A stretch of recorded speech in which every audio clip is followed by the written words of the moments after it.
صدمداران رژیم صهیونیستی ما رو تهدید هم میکنن، تهدید به حمله نظامی میکنن، اما به نظرم خودشون هم میدانند و اگر نمیدانند بدانند که اگر غلطی از اونها سر بزند جمهوری اسلامی تل آویو و حیفا رو با خاک یکسان خواهد کرد.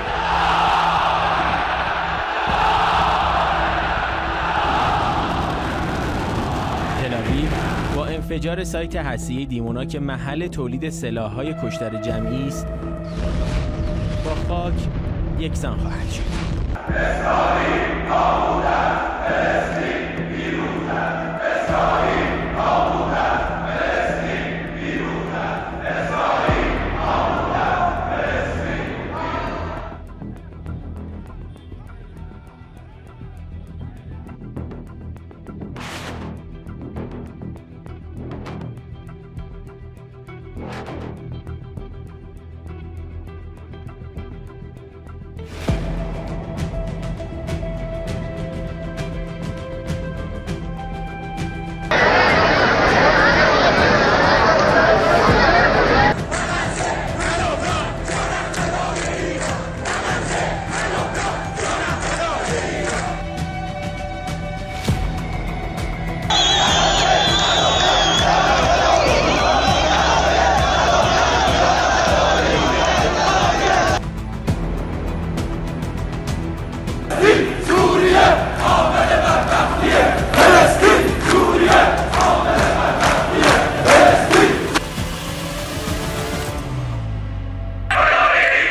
جانم فدای ایران، نه غزه نه لبنان، جانم فدای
حمله حماس رو به اسرائیل محکوم میکنم و با صدای رسا میگم ملت ایران در کنار ملت اسرائیل هستیم و عمال جمهوری اسلامی بیت المال ایران رو صرف خرج گلوله میکنن و اسرائیل رو میکنن.